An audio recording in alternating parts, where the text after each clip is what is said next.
But no, so this is so exciting because, it's as listeners may remember, last summer I had this really cool opportunity to produce a commercial in the Dominican Republic, and it was through your agency that was part of the whole thing that was putting it together. But you and I had engaged over email so many times, and I really was convinced that you were going to be coming to the DR. And I was like, ooh, it's going to be so cool. Eli's going to be there. And I'll tell her about this podcast. I brought all my podcast stuff just in case. I was like, maybe I'll do an interview like from the DR. I was like so excited about it, but that never happened. However, I did manage to still release episodes during the shoot. Like I was up till like 3 a.m. one of the nights before our like 5 a.m. call, getting an episode out. So, the things we do. That's the hustle right there in a nutshell. Yeah. Yeah. So it's exciting to finally be meeting you via Zoom FaceTime, but it was such a cool experience. It was definitely one of the highlights of last year for me. It was just such a fun job. Yeah, and I love the vendor down there too, Cinefilms. I wish I was dying to go, but it just didn't pan out with everything else that was on the plate. Yeah. But next time, absolutely. Well, awesome. So take us to the beginning. Tell us a little bit about you and how you discovered producing. I always like to call it my hero's journey, or like my origin story, like the mythology. I mean, I had a really traditional trajectory. I spent too much money on film school, and then, I started working. Actually, let me back up. I actually started as a child actor, and so I was exposed to sets like really young, between like 7 and I think the last time I did anything I was like 13 or 14.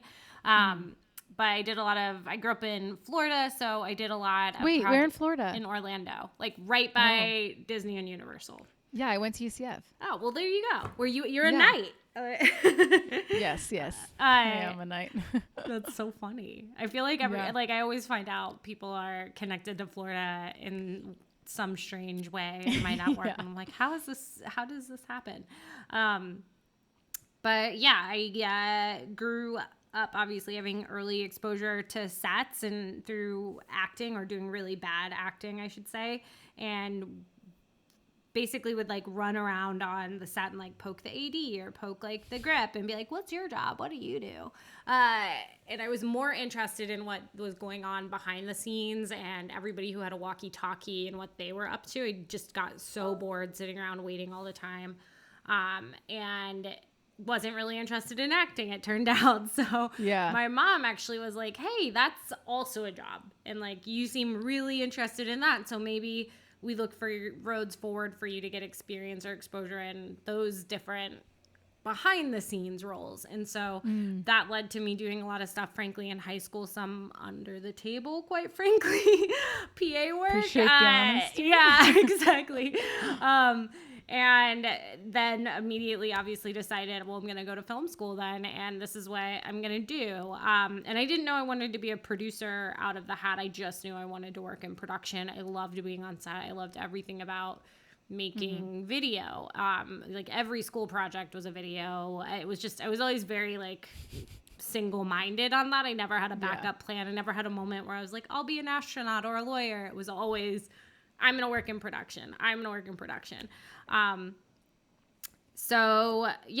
had a pretty traditional trajectory from thereafter of like starting as a PA to coordinating to production managing to all in Florida. Line producing. No, New York. So you went to film school in New York? No, sorry. I went to film school in Florida at the University of Miami. And then I went and moved to New York immediately after that. And then traditional trajectory, from there.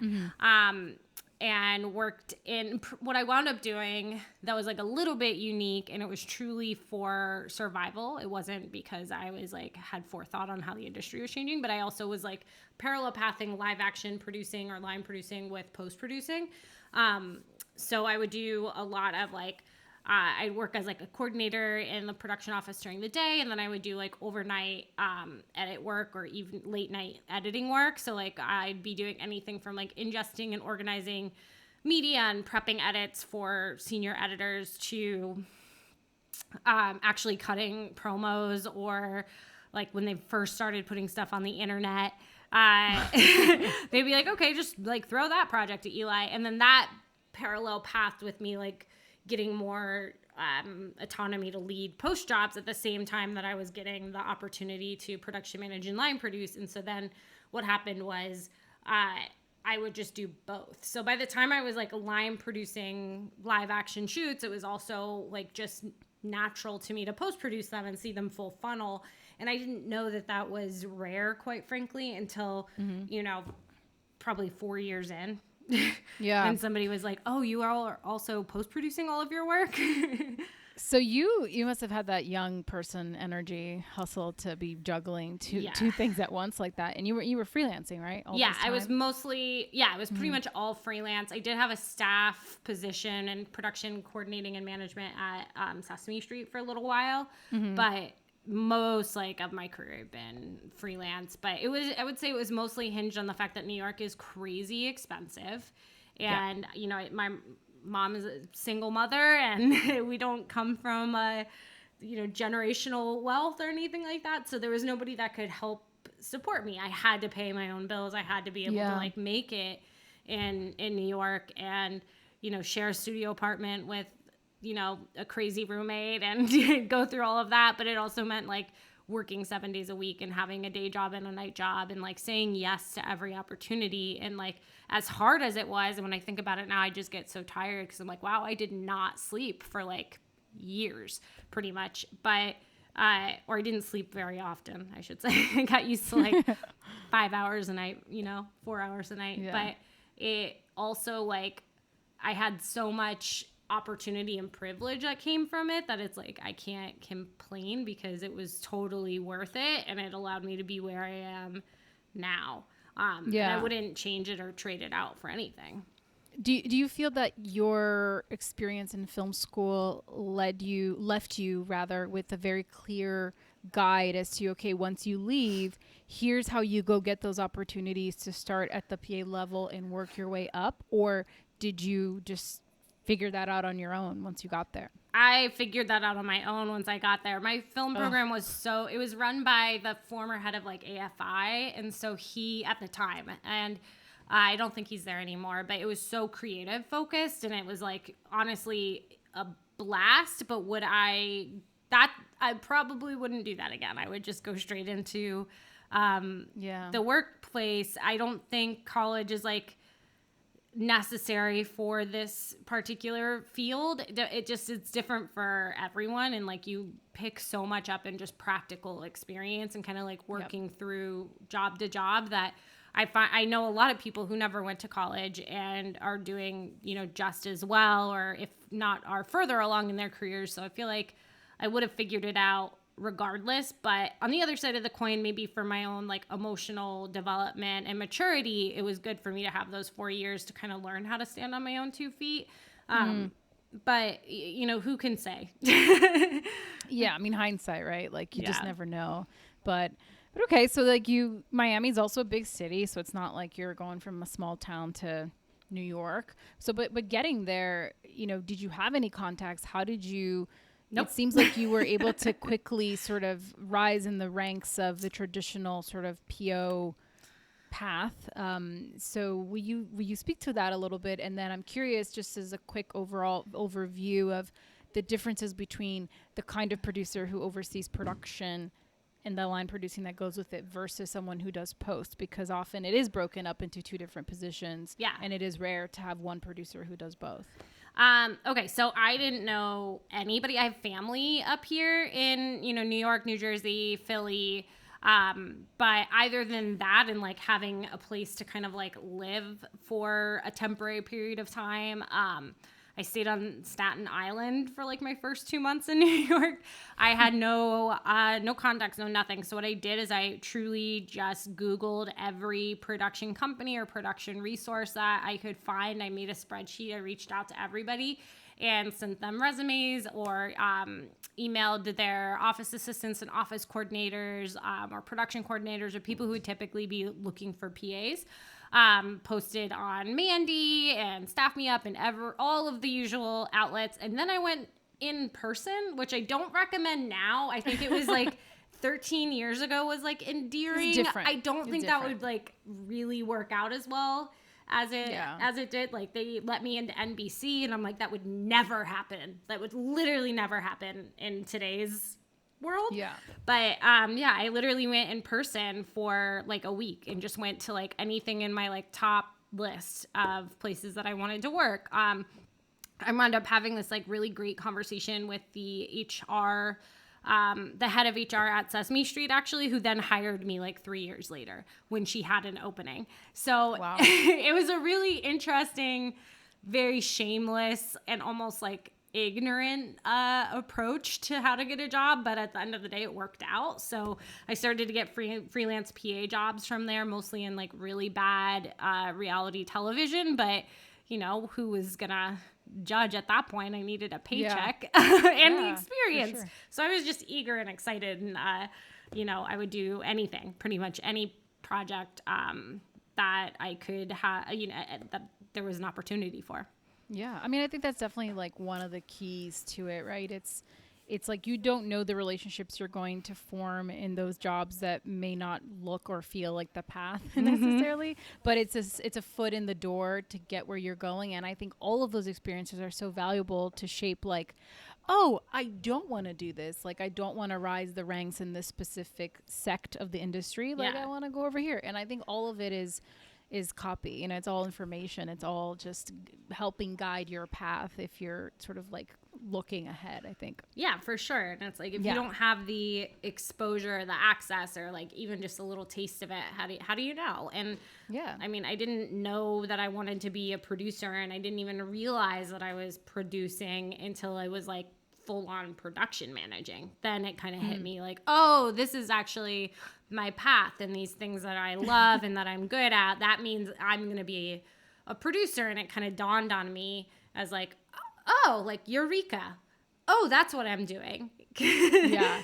Because it wasn't just like, I'm going to work in production, I'm going to do anything that I can do in production. It was like it finally became more pointed. Why producing then?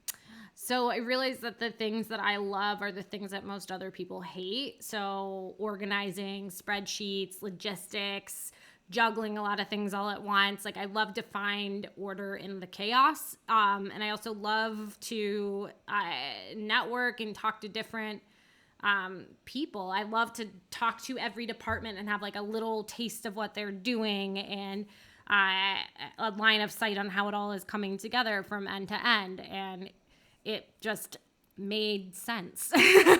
Yeah. So then when you found out that that was a viable, legit career path, and you're like, oh, like this is a thing people do for money, did you then set out to say, all right, I'm production managing now, and here's where I think I want to go. I want to do features or commercials. Like, did you have this sort of overview? Not for a while. I would say initially it was just, I want to production manage and get as wide of an experience as possible I was in television at the time, and then moved into commercials after that, and music videos and short form content, branded, documentary, and just really tried to get a breadth of experience. And then when I moved into line producing, because I was freelance, I was frankly also in the same boat of just having a variety of experience and exposure. The only area that I haven't really gone in is feature length film. So I've done short film, or I've done narrative projects that are like 30 minutes, 40 minutes or less, but nothing beyond that. And that's probably that's the only area that I haven't really dabbled in. I've done game design, I've done VR, I've done like 360, like all kinds of other like technology and areas, but specifically in that short form length or space. But that's also another thing where it probably only happened, or I only had those opportunities because of having the live action and post overlap. I went on a tangent. No. So will you speak to that then, the post, that just generally how that typically works, and what you were doing, how and why it was so unique? Yeah. So the old model, I would say, because I think it's less unique now, but it was when I was starting out, was that there was your live action line producer and then a post supervisor, post producer for the post half of the project. And it was always like you handed over your darlings. Like you just turned in your hard drive and you leave. And that's it. Production is wrapping out their job, and they're pretty much walking away from the project at that point. And the difference being that like a line producer obviously is managing everybody that's going to be there from for the actual shoot itself. And the post producer, the post supervisor is overseeing the editors, the color, sound mix, finishing. They're like staffing up and overseeing the budget for all the post execution, which from a logistical planning perspective or skill set is not, I don't find, radically different from line producing. It's just different tools. It's different resources. It's an indoor, like closer to a 9-to-5 job, although there's many late nights and early mornings on post as well. But instead of, talking about how many grip and electrics you're going to have on set, it's, how many senior producer or senior editors do you need? Do you need graphics, 2D animation, 3D animation? Is there Nuke, Flame, Maya involved? Is there any kind of like VFX elements whatsoever for that matter?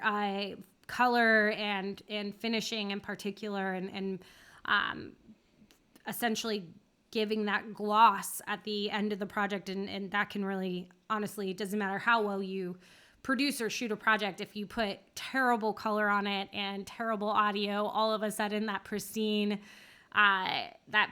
project looks real cheap real quick. So it's also really important to maintain the integrity and the value of the production, but they often were not the same person because of I would say the network of contacts and resources, but also just a general understanding of post workflow. It's a lot more technical minded. It's a lot more like tangible, I would say, like with technology and computers and the different software that is available, and then the work streams between those softwares to make sure things communicate and are prepared and turned over for each phase of post. It's a lot easier now with like Adobe Creative Cloud, for example, where the software cross communicates naturally or intrinsically. It's built for that.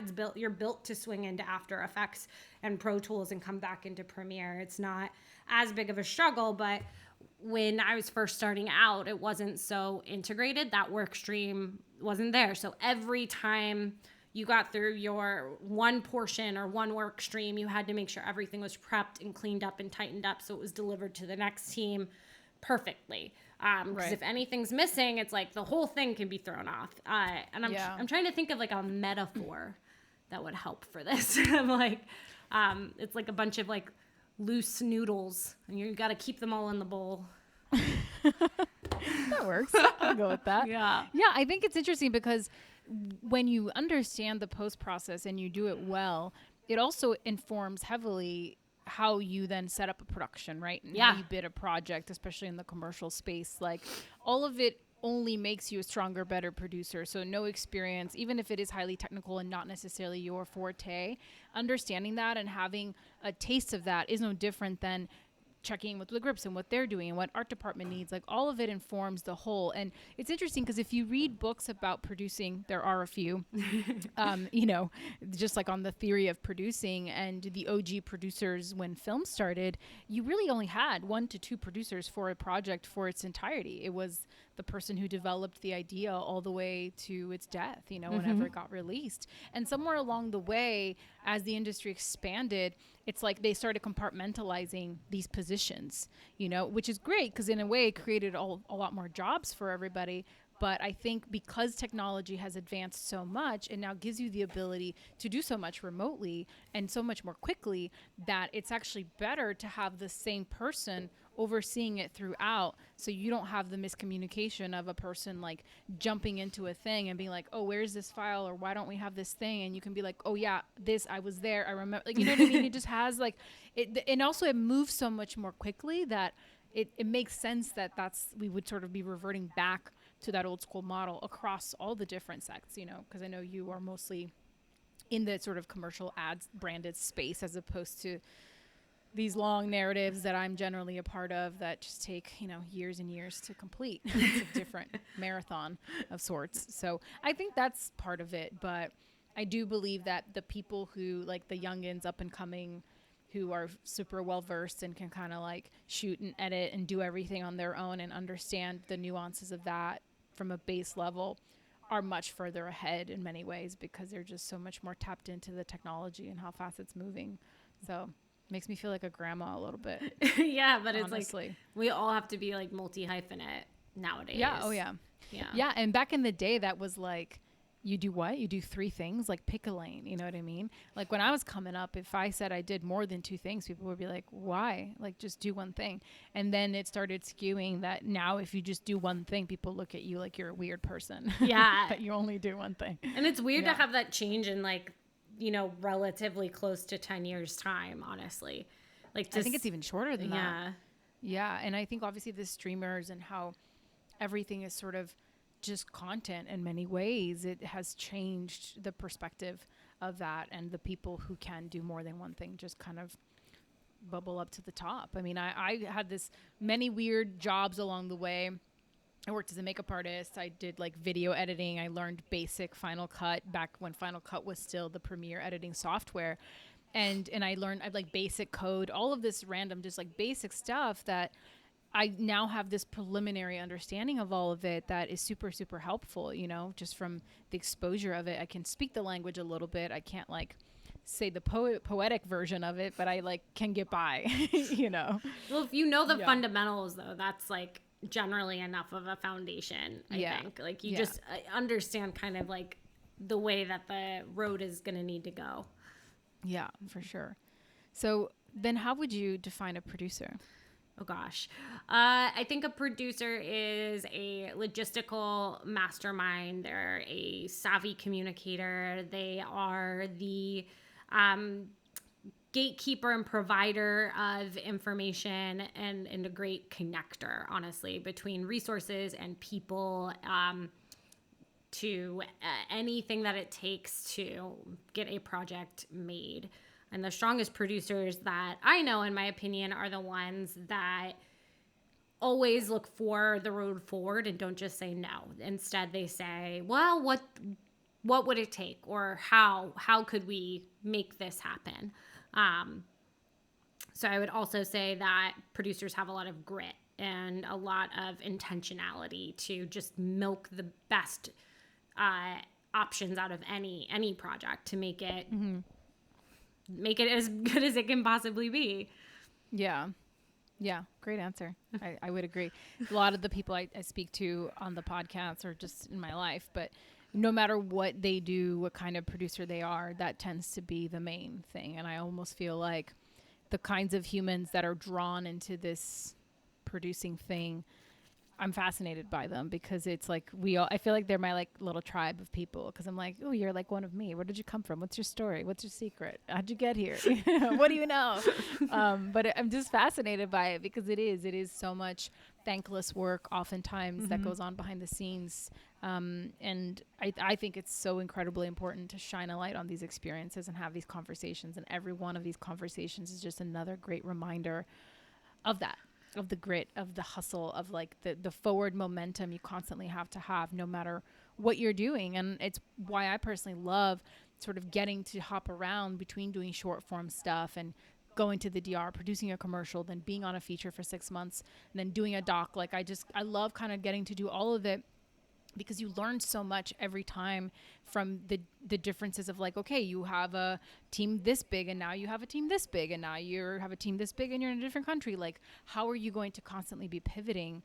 And I think it speaks to the people that, like you said earlier, thrive in that chaos of like trying to control it all and find a way to stand still in the middle of the storm, so to speak, so it's awesome. It's definitely like not for the faint of heart.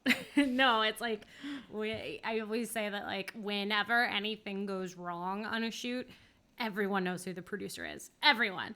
But if everything goes great and it's a well-oiled machine, you don't really hear anything. Yeah. Nobody's like, wow, that was so smooth. That was like such a great job. Or, you know, sometimes they are department heads and the long-standing relationships we build. And like, I hear that a lot more now. But when I first started producing, I would say it was not very common practice. So like if everything went according to plan, it went super smooth. It's just like, okay, cool, great shoot. That's it.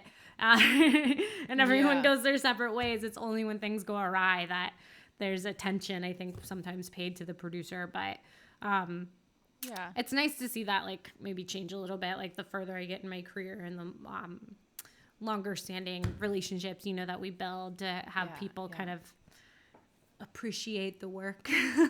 I think so. And I think I'm on a mission to do that. You know, for me, like on all the sets I'm a part of or that I get to run, the best compliment someone can give me is that it feels effortless. It feels, you know, like there's just an ease about it all. There isn't this stress or this tension. There's always going to be problem solving in real time. That is production. But to be able to keep your cool and be compassionate and still be kind through it all is the thing, you know. So to say, hey, this is a good vibe on this set, like to me that's the highest compliment, especially when it is coming from like a client or somebody who isn't normally on set all the time, to kind of have that barometer. They just kind of feel like, oh, things are just like moving forward and it's already lunch and you know.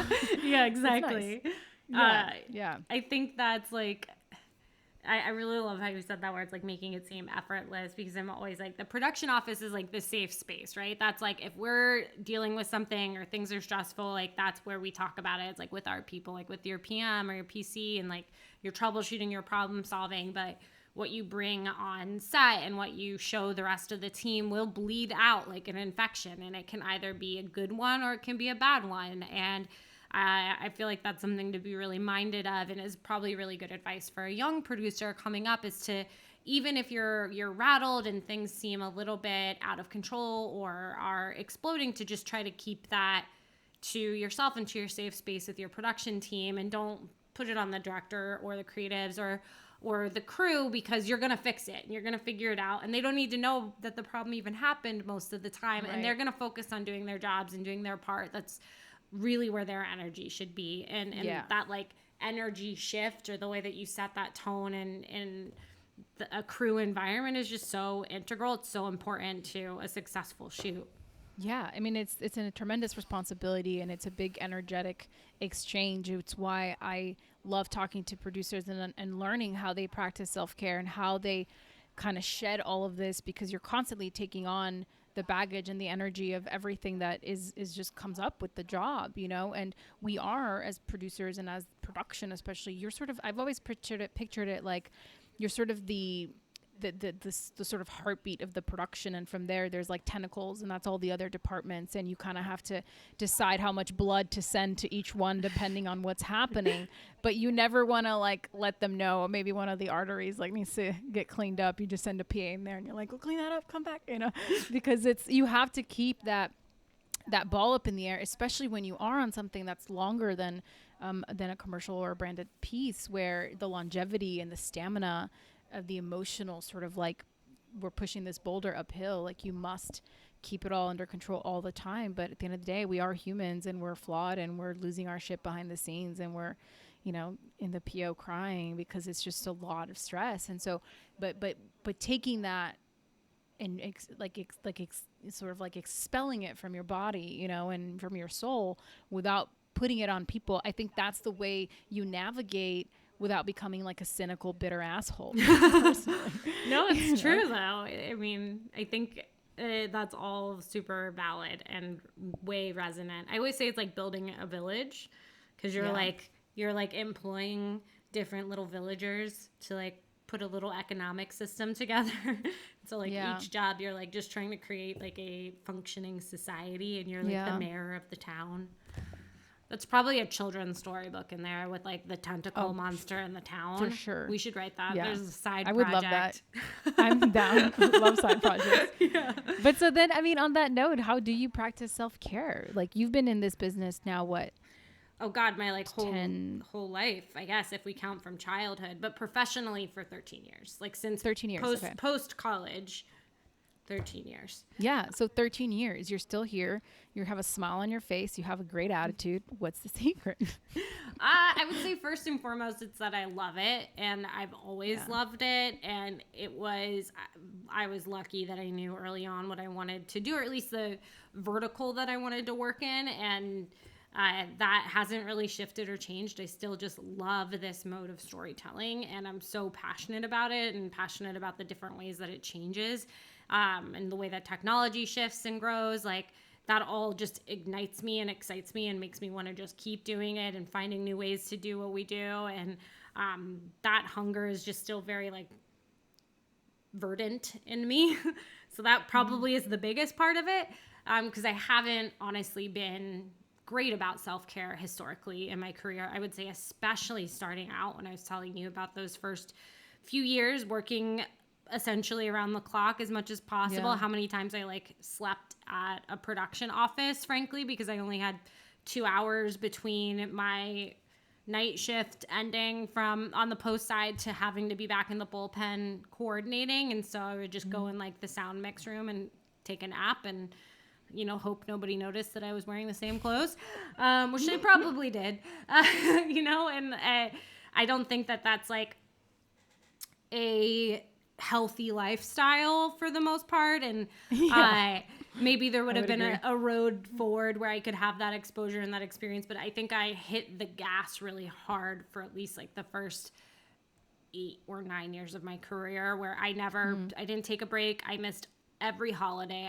I did not take a vacation. I feel like I'm young to be in the role that I'm in now, and it's because of the sacrifice of my personhood. And I don't know that that is something that I would project or recommend forward, because it's so, I'm now like in my mid 30s and having like this realization that like taking care of ourselves and our hearts and our personhood and extracting that stress is integral to making us better at our jobs ultimately. And it is also just how it's what we're living for, right? It's for being humans, and killing myself like that, like I did for the first many years of my career, was not great.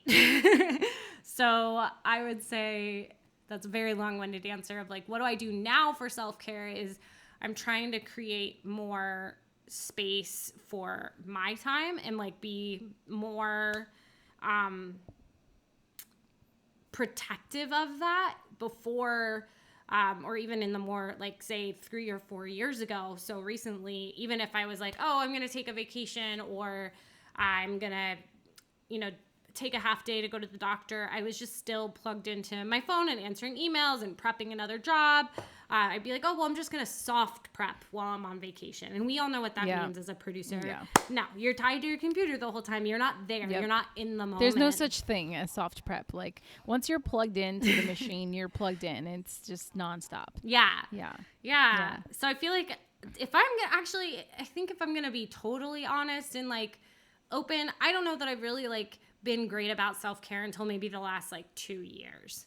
Because I would say up until then, maybe I started to trickle out of it where I wasn't like pulling overnights, but unless it was an overnight shoot, in which case I was, but I would say more recently I tried to make time for exercise and for my mornings in particular.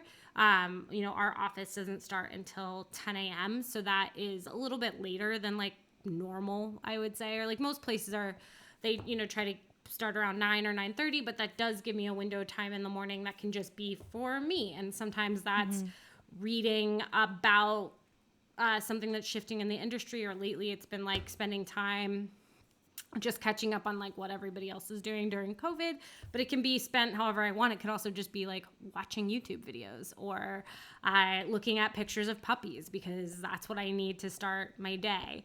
But either way, I've been really good lately about not just like starting my work day at like 8 or 9 because I feel like it, and instead just doing whatever else I want. It's the creation of boundaries, right? That's so important. I think when you spent most of your youth and your beginnings in this career like going so hard and thinking you always have to be available, there's always this fear of like if you don't get back to this person, or if you're not the person first on email and first thing in the morning, like, what is that going to mean? And I do think there is a time and a place for that. You know, there is the work that you kind of have to put in and to earn your stripes. But the hope is that you can get to a place where you can, what's the word I'm looking for? Like when you give tasks away. Delegate. There we go.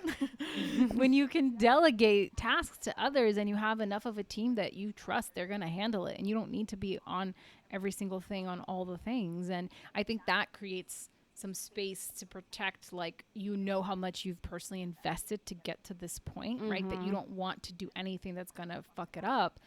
But you know that you're not going to fuck it up because you've already put in the work. It's like this sort of double-edged sword. So it's trusting, I think, in yourself and ourselves that we can create those boundaries for that time that is really whatever you want it to be. It doesn't have to be like starting with yoga and meditation. It can just be whatever you need that day.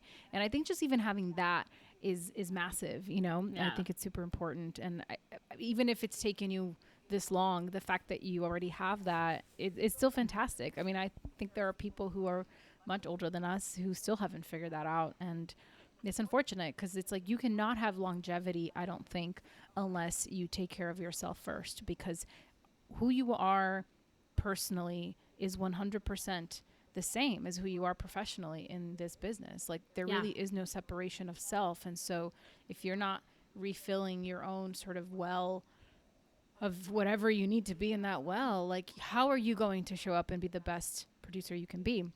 It's going to impact all of the things you said you love, you know, your relationships and all of the things that make that job possible. So yeah, I think one of the sort of advices I wish I could bestow on the up and coming people who are looking to get in the business or pivot, maybe it's someone who's a little older, it is to do that. It's to, like, work really hard for sure. There's going to be a lot of years that are going to suck, but understand that it's temporary and that you have to learn eventually to create these boundaries for yourself if you want to have the stamina to get to wherever it is you want to go. Oh, 100%. I think some of the fear I had early on, because I, you know, was predominantly freelance for most of my career, was like, oh, if I say no to this job, then that's it. I'll never get another job again. And I had kind of this, like, which is like crazy when I think about it now, where it's like, no, of course you're going to have another job. They're going to have another job in 2 weeks. Like, you can just take a break. But at the time I was like, no, they're counting on me. These are my network. This is my network. These are my contacts. And, like, I didn't want to say no to anything. So I said yes to everything. I did the extreme opposite. And it's like, that's not necessary. It's just not. It's like, you can take 2 weeks off. You can take a month off, like, go to Europe and just, like, float around Italy for a little while and try every kind of cheese, you know, like, that's fine, because that's what life is about. The cheese. It is about cheese. But that the work will always be there. Like, there will always be another job. And freelance staff, it doesn't matter. There will always be something to do when you come back. There will always be an ever-growing to-do list. So just take the time when you can and recover, and then you'll be right back at it again. Like, in the madness of it all.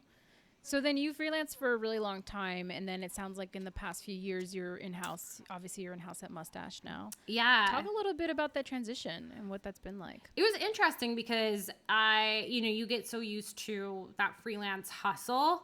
And again, not having great boundaries with self-care, I was very much like, okay, I'm going to work like 7 days a week. And you're used to like 14, 15 hours a day. And so for the first few years of being staff, just transitioned that same mentality into my staff role, and was working just like crazy, like a crazy person, because that's what I had been used to.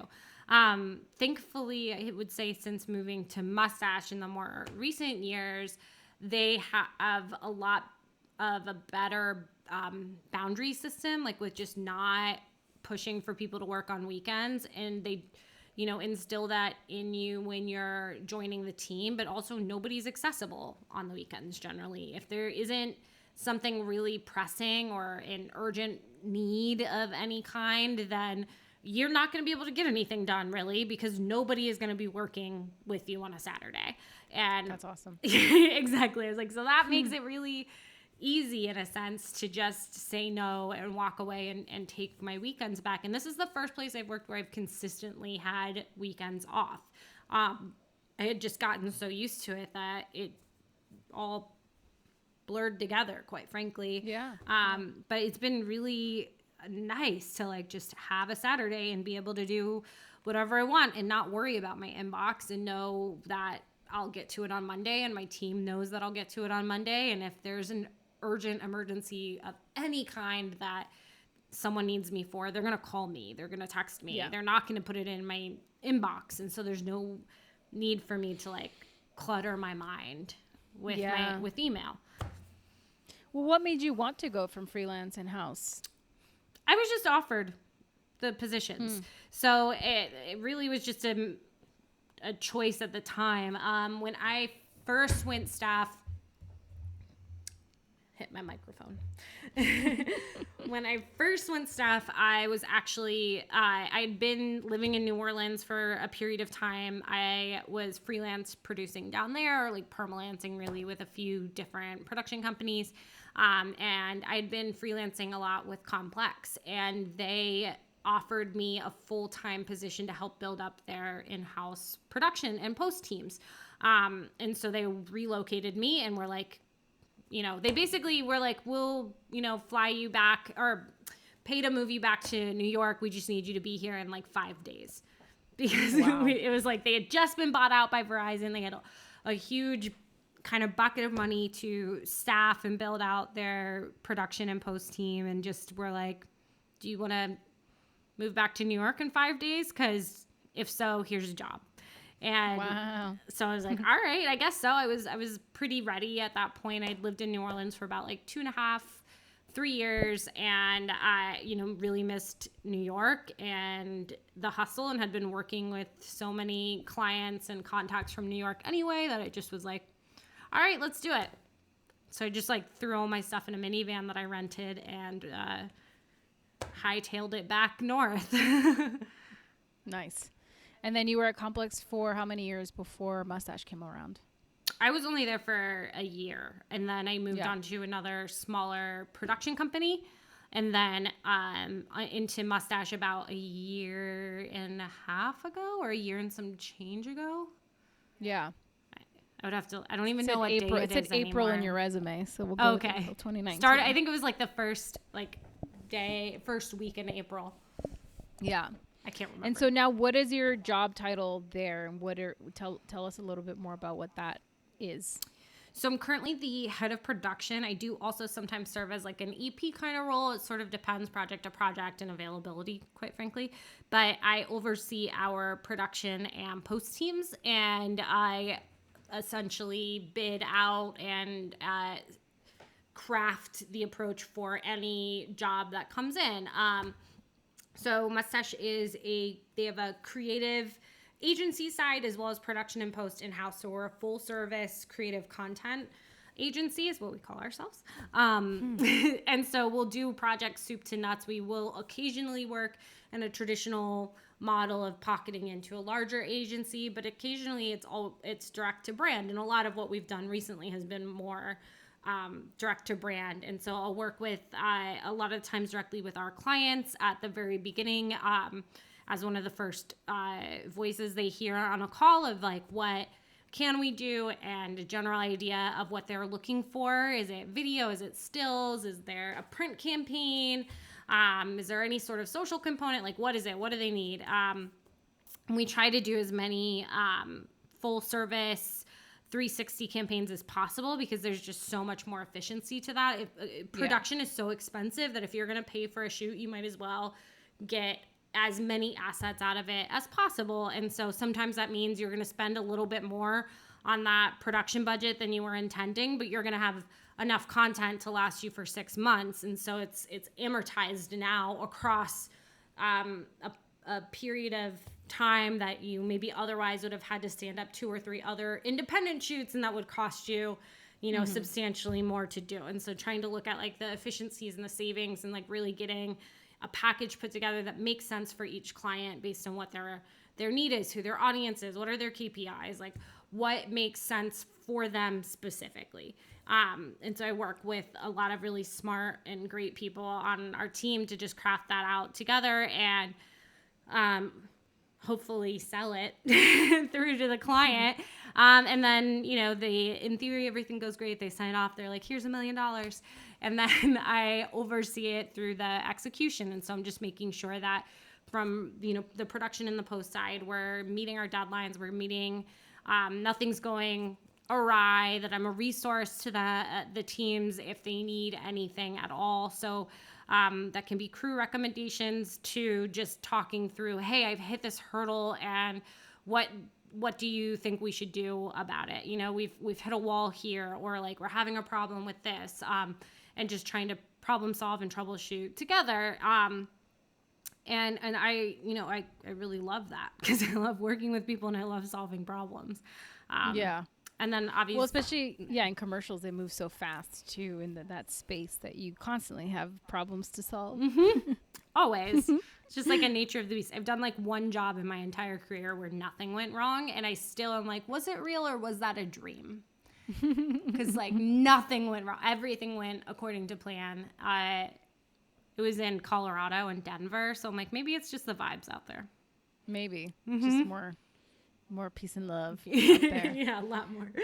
But so how is that different from an agency producer? Will you break down, like, so you have your head of production, Mm-hmm. and then when a project gets greenlit, if you are outsourcing and you're bringing on a freelance team, how does that structure differ from when you do have a more traditional agency producer working in conjunction? So instead, like a traditional agency would have like an agency producer, project manager, an accounts team, business affairs advisor, and like this collection of creative and logistical management just specifically to that initial phase of the idea. Like, what are we making? And is it from a creative lens? Is it video? Is it stills or otherwise? And focused on that package and managing the client and what they want and need and all of that. But when it comes to the actual execution of the production, that's usually outsourced to a production company that would bid it. And that's usually a triple bid situation where the agency producer that's on that job will say, here's our boards that we've put together for our concept. Let's say it's a 30-second commercial. They'll say, hey, here's some boards. Here's the general concept. Here's the pitch that we put together for this TVC. And can you bid it out? P.S. Our budget is $250,000 for this one. And it's production and post. So figure it out and tell me how we can do that. And of course, we're like, oh, that's not enough money. But we say that about anything. So Right. I always say that. I'm like, it doesn't money. matter. Like, it could literally be $3 million. And I'd be like, but I need 4. It's just how we're wired.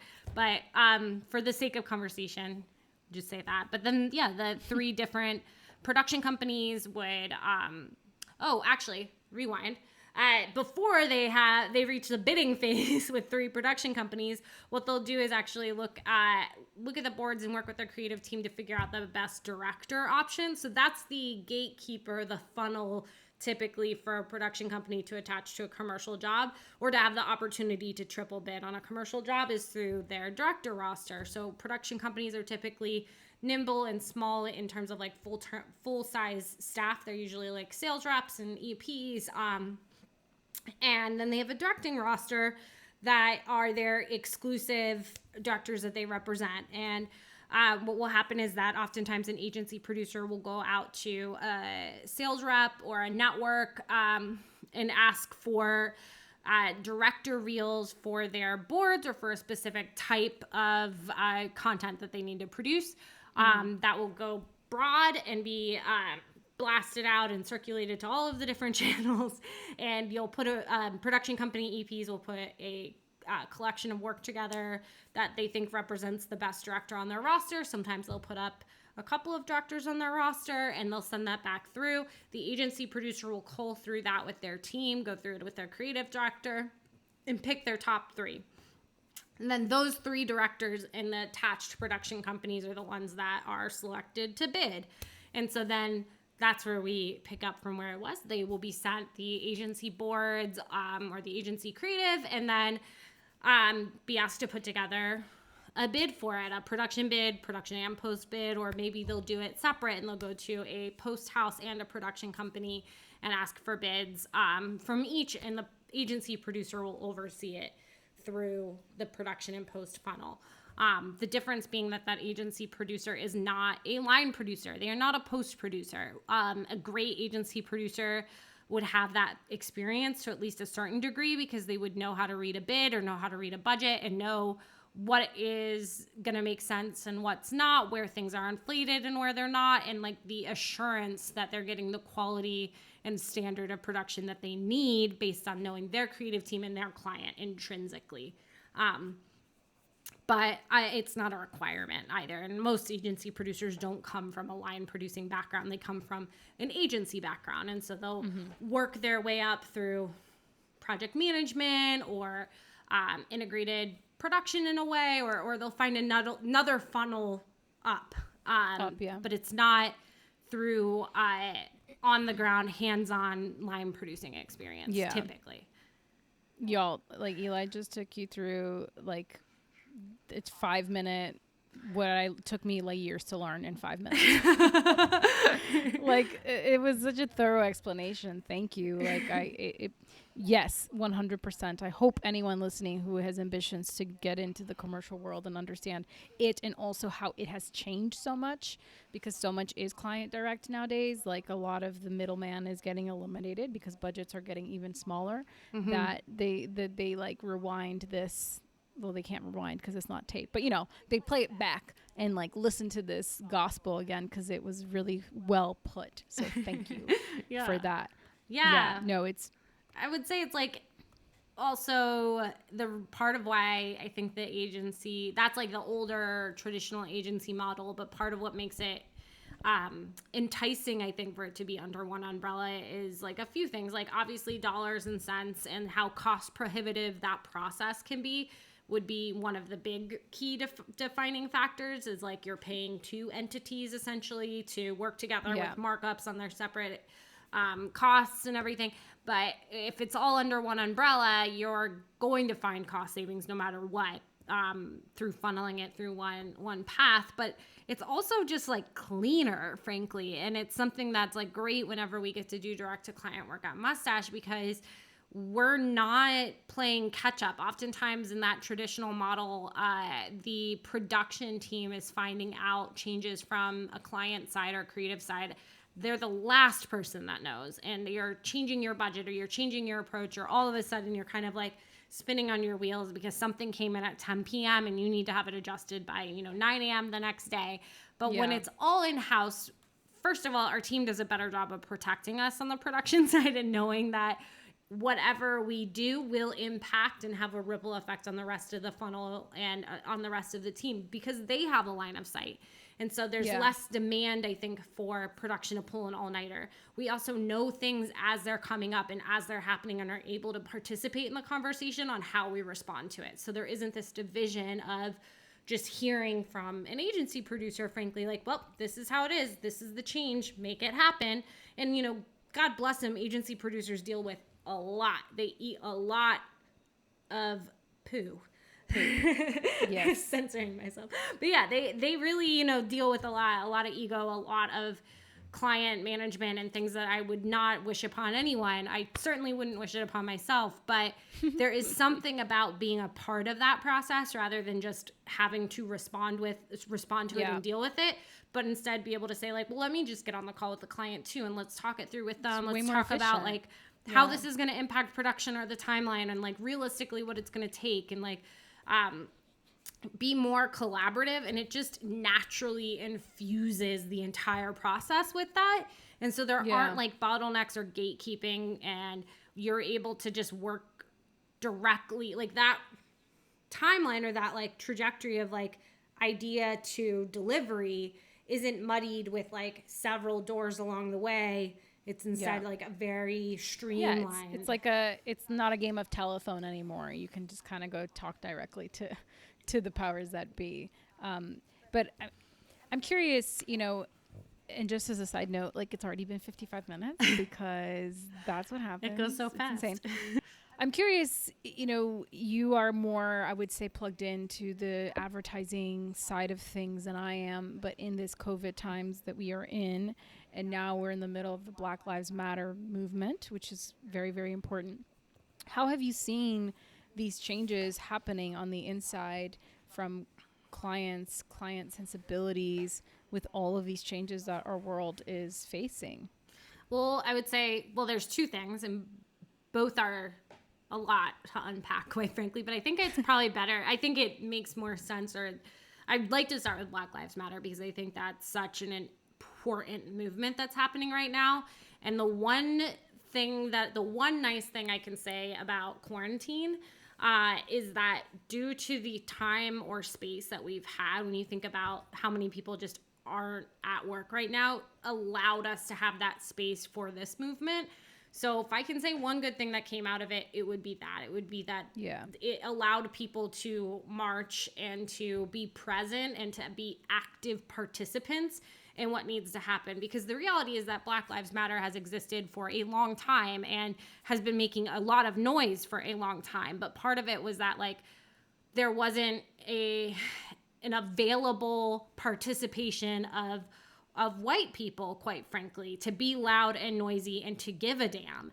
And there's something to be said about just having the space to pay attention, because it's not like this just happened, or that George Floyd or Breonna Taylor or any of these things are news stories. These are stories that have been happening for hundreds of years. And we finally had a moment where enough people started to pay attention. Yeah. And my hope would be that we continue to pay attention and that this doesn't just fizzle out in a couple of weeks, but instead has just like woken and shook people up as like, I think so. We have to change. We have to just change. It's like they always say it's not a diet, it's a lifestyle. And I hate to like use that example because it seems diminishing to this topic, but it's the idea that like we have to change our lifestyle. We have to change how we communicate. We have to change how we produce content and how we tell stories and who we hire. And it can't be something that's like a hot moment. It has to be something with enactable change. And it's nice to see other people give a damn about this. That, maybe wish we had all given a damn about it a lot sooner. But yeah, it's unfortunate that it's taken this long and this many lives, for people to wake up, but at least here we are. And I hope this is a movement that is here to stay until we reach the progress that we should have reached hundreds of years ago. I think that that I can't think of a better time to be of service as a storyteller in all ways, to give back to the community and amplify the voices that need it the most. I think that comes with a tremendous responsibility, and it's my life's work, and it sounds like it's also your life's work to really be an advocate for the people that don't really get to have their voices heard. And eventually, hopefully, it's a non-issue. It's not like we don't have to have diversity incentives. They're just human stories. It just is.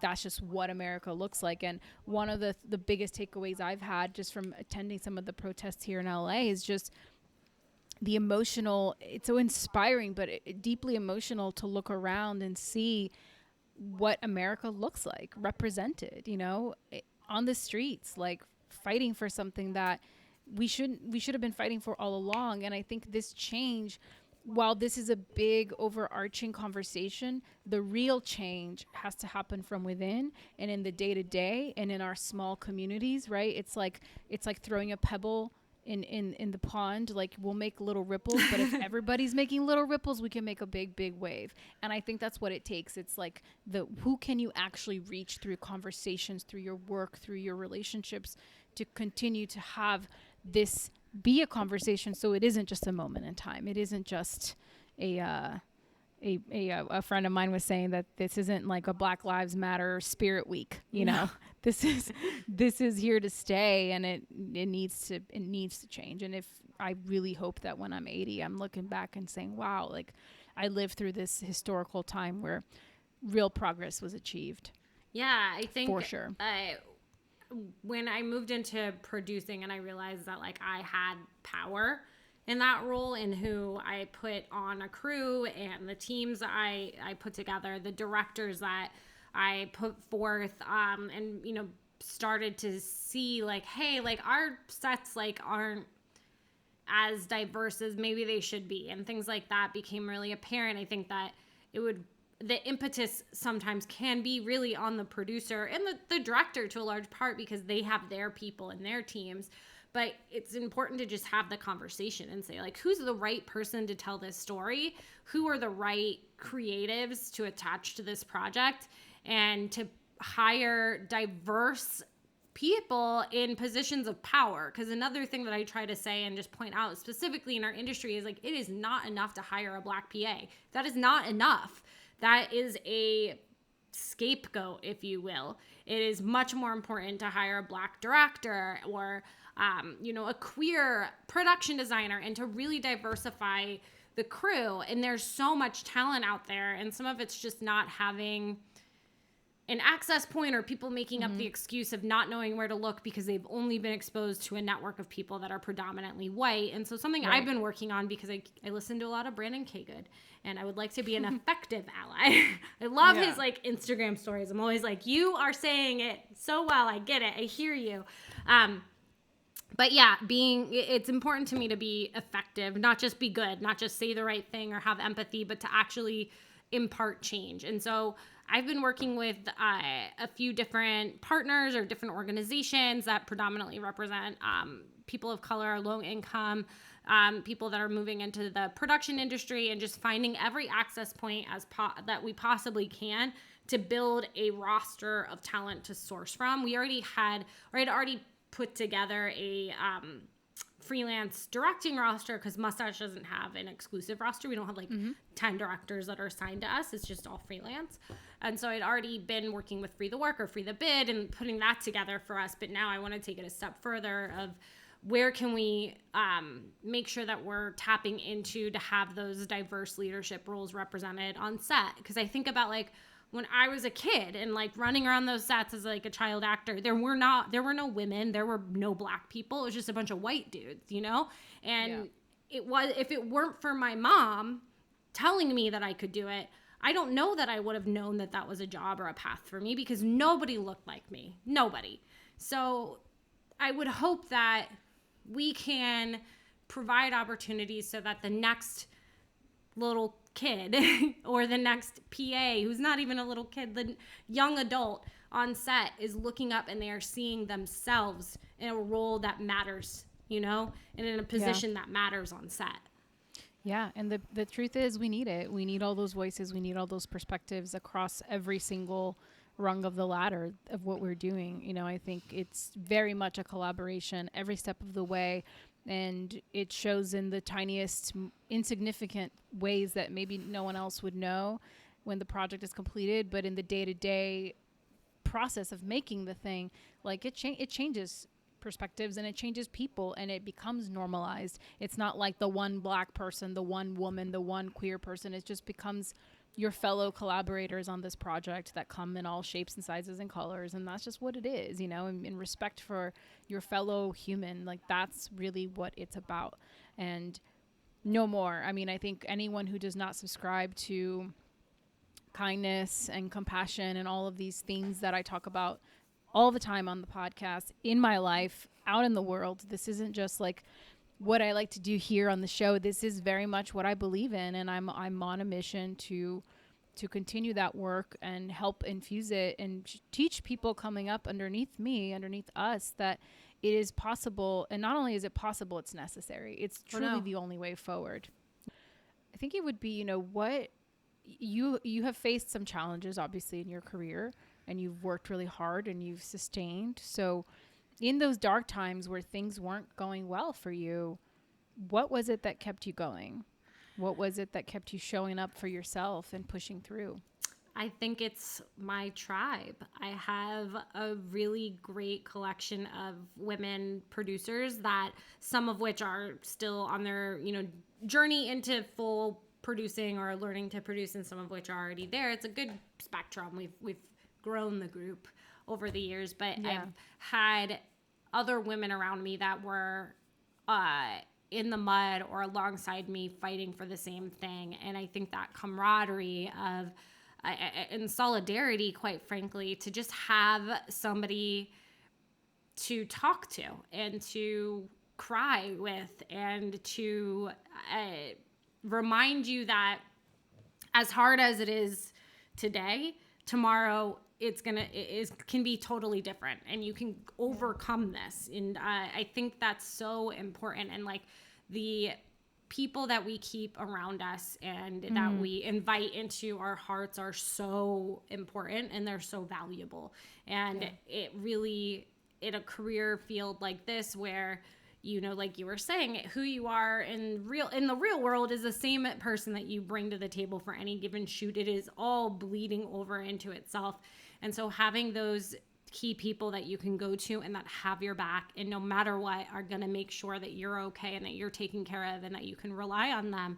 You know, they're going to bring you soup when you're sick. They're going to talk you off the ledge, and you're going to do it for them too. And that's just so integral. And I think that, like, at least when I was growing up, there was this like public perception that like, oh, women are competitive with each other and like women are catty. And it's like, that's just not been my experience. Like, the women in my life have just supported each other and like built each other up. And every time one of us elevates or rises to the next place, we are looking back at who we can bring with us and who we can elevate with us.